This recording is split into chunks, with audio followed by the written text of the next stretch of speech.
Hello बच्चों, स्वागत है आप लोग का एक बार फिर से क्लास 12 चैप्टर नंबर फर्स्ट ठोस अवस्था के सुहाने सफर में। तो पिछली वीडियो में हम लोग संकुलन क्षमताओं को पढ़ के आए थे, तीनों एससी, बीसीसी और एफसीसी की। आज हमें पढ़ना है इकाई कोष्ठिका के घनत्व के बारे में। किसमें? इकाई कोष्ठिका के घनत्व के बारे में। ठीक है, घनत्व अगर आपको पता है तो उससे बहुत सारे न्यूमेरिकल हमारे हो सकते हैं। बोर्ड पेपर में एक न्यूमेरिकल जरूर आता है। जल्दी समझते हैं इकाई कोष्ठिका घनत्व क्या है।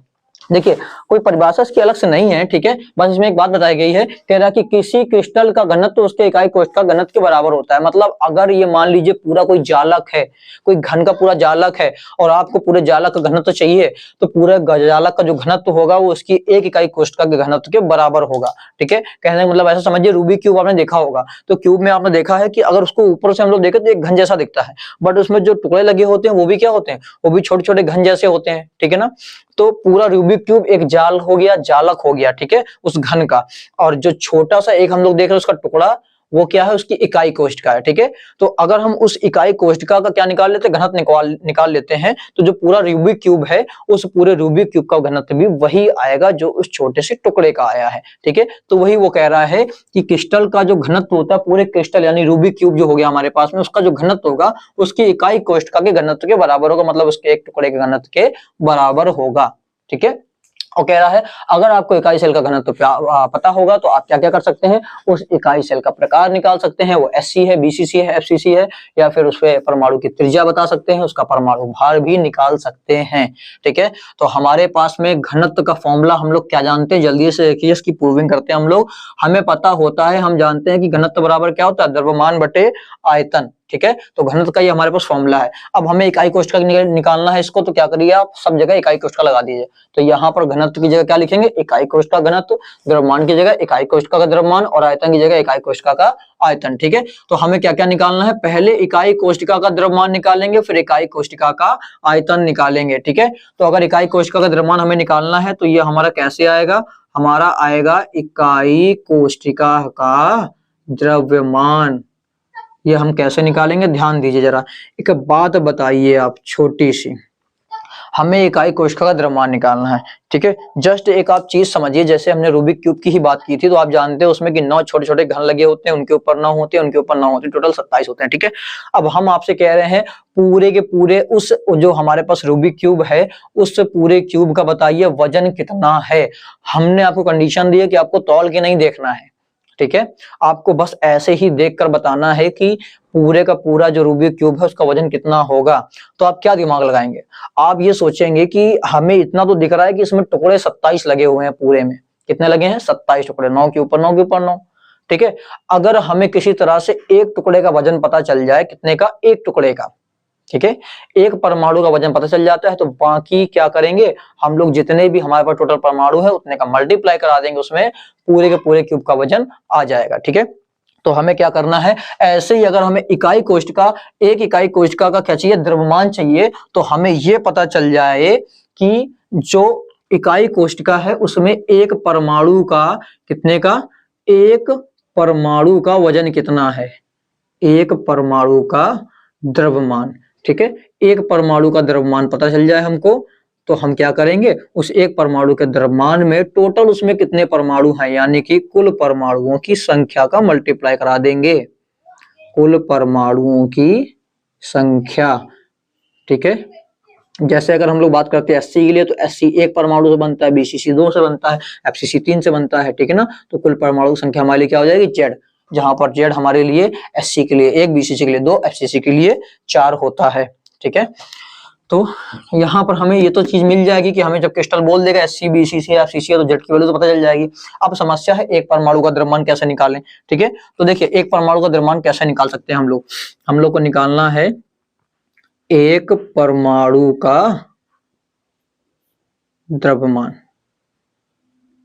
ठीक है, तो आपको एक बार फर्स्ट ईयर में हम ले चलते हैं, जहां पर हम लोगों ने क्या पढ़ा था? मोल के फॉर्मूले पढ़े थे। जरा बताइए, आपने पढ़ा था n बराबर W/m होता है मोल का फॉर्मूला, एक होता है n बराबर n0/Na। ठीक है, हर एक की चीजें आपको पता होंगी। मतलब W का मतलब भार होता है, M का मतलब होता है मॉलिक्यूलर वेट यानी कि अणु भार, N नॉट का मतलब होता है परमाणुओं या अणुओं की संख्या, और N होती है एवोगैड्रो संख्या जिसकी वैल्यू होती है 6.022 into 10 to the power 23। ठीक है, तो यहाँ पर हम अगर दोनों में से N कॉमन ले ले तो भैया हमारे लिए क्या है, देखिए WM बराबर N नॉट बाई NA लिख सकते हैं ना। WM बराबर क्या लिख सकते हैं, N नॉट बाई Na। अब हमसे बोला था एक परमाणु है तो N नॉट की जगह आप कितना रख दीजिए, N नॉट की जगह आप रख दीजिए एक, तो यहाँ पर 1 रख दिया, अपॉन में आ गया Na। एक परमाणु हमने ले लिया है, अब एक परमाणु क्या निकालना, वजन निकालना, तो इस एक परमाणु की W निकालना है, तो W एक तरफ करिए, बाकी सब एक तरफ कर दीजिए। तो यहाँ पर क्या आ जाएगा, W बराबर हमारा आ जाएगा M ऊपर चला गया M बाई Na। मतलब कि M का मतलब क्या है, अणु भार, और Na हमारे लिए क्या है, एवोगैड्रो संख्या। ठीक है, तो हमें क्या रखना है, अणु भार बटे एवोगैड्रो संख्या। ठीक है, एक परमाणु का वजन हमारे लिए क्या आएगा, एक परमाणु का वजन आएगा अणु भार बटे एवोगैड्रो संख्या। तो यहाँ पर क्या लिख ले रहे हैं, एक परमाणु का वजन हमारे लिए है अणु भार बटे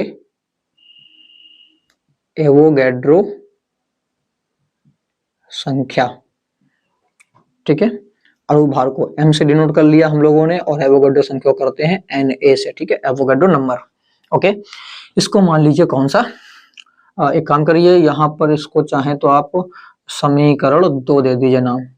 ठीक है, और यहाँ से हम लोग क्या करेंगे, यहाँ पर लिख देंगे कि समीकरण किससे, 2 से। समीकरण 2 में इसका मान रख दीजिए, तो समीकरण 2 से हम क्या देखेंगे, आपको क्या करना है कि एक परमाणु का द्रव्यमान हमारा ये आ गया, यहाँ पर इसकी वैल्यू रख दीजिए, तो इकाई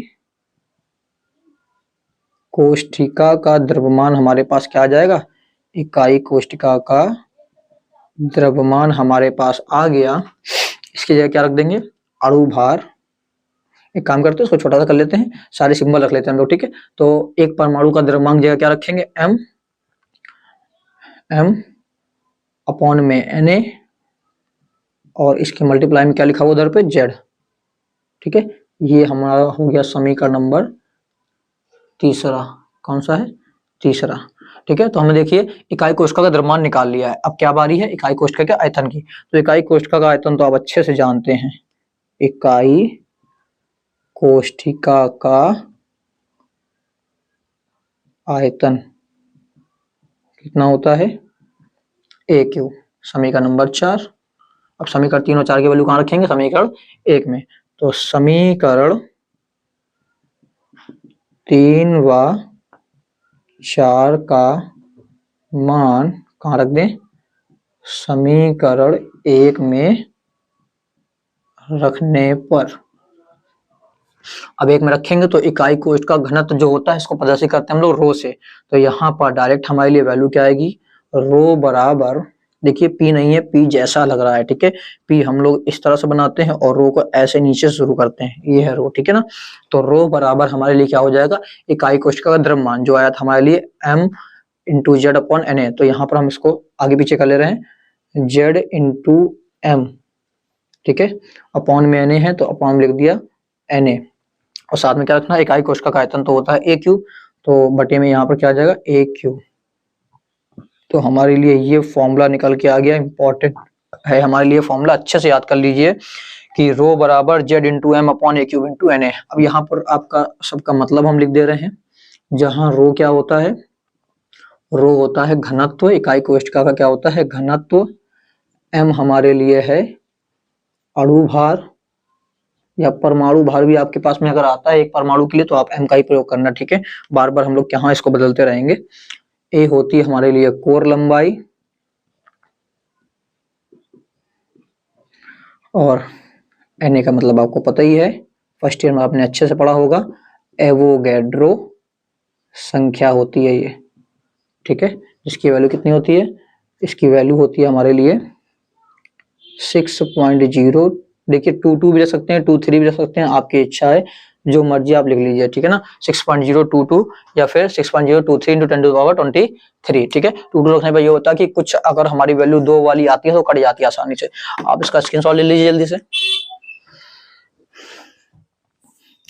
उम्मीद करते हैं आप लोगों ने स्क्रीनशॉट ले लिया होगा, आपको ये अच्छे समझ में आ गया होगा। इस फॉर्मूले को याद रखिए। हम लोग आगे क्लासों में क्या करने वाले हैं, इसके एक आध न्यूमेरिकल्स देखेंगे।